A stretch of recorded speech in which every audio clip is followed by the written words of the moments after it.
Welcome back to the channel, coin collectors and history fans. Today, we're diving into the story of the 1982 United States quarter dollar with the D mint mark struck in Denver. This coin may look ordinary at first glance, but when you take a closer look, you'll discover fascinating details about its design, history, and why collectors pay special attention to coins from this year. The 1982 quarter dollar belongs to the Washington Quarter Series, which was first introduced in 1932 to celebrate the 200th anniversary of George Washington's birth. Designed by John Flanagan, the quarter features a bold profile of Washington on the obverse, a design that has remained iconic in American coinage for decades. On the obverse, you'll see the portrait of George Washington facing left, with the inscriptions "Liberty" above and "In God We Trust" placed to the left of his neck. Below the portrait is the year 1982, and just to the right, the D mint mark indicates it was struck at the Denver Mint. The reverse of the coin still carried the original Flanagan eagle design in 1982.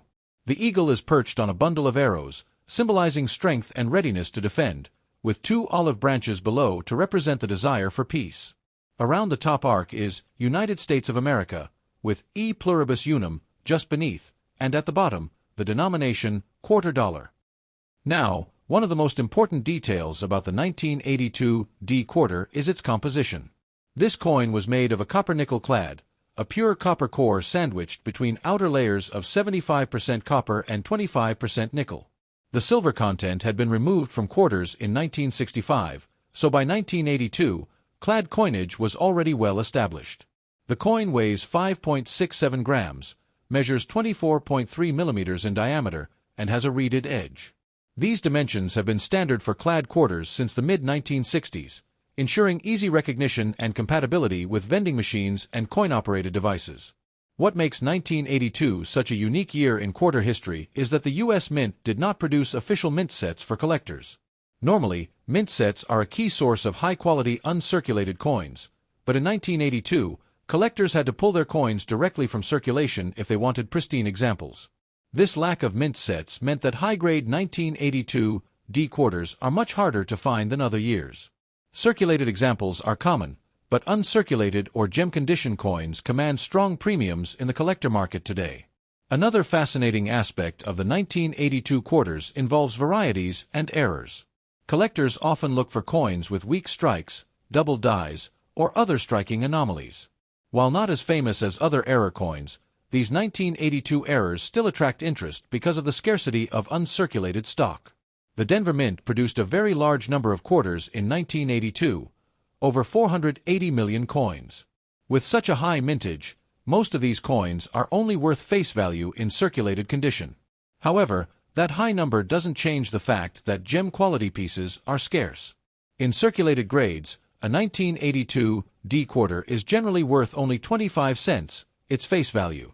But when you look at higher grades, such as MS 65 and above, the value can jump to several dollars or even more, depending on demand and quality.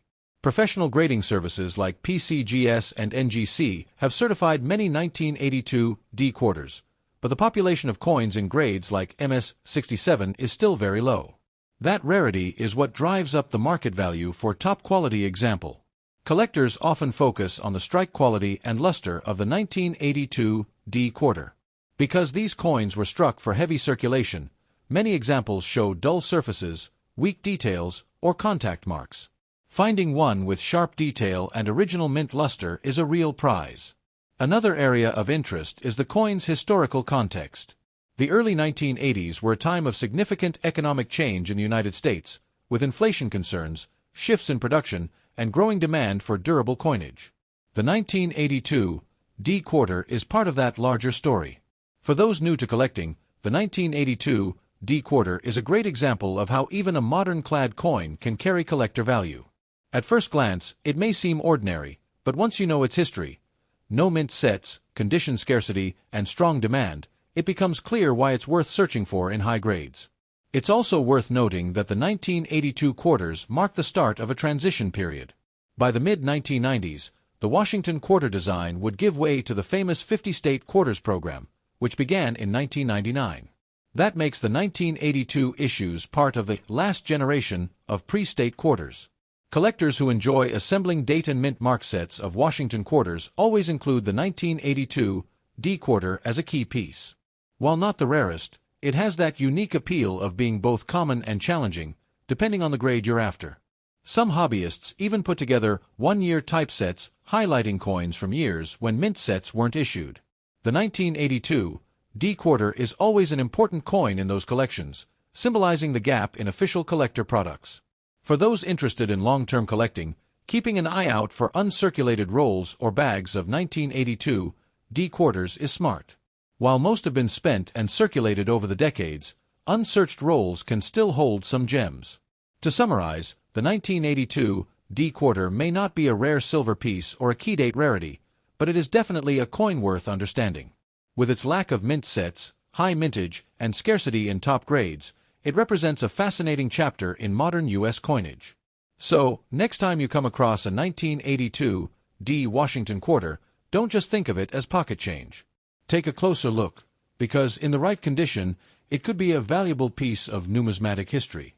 Thanks for watching, and don't forget to like, subscribe, and hit the bell for more coin stories from the United States and beyond.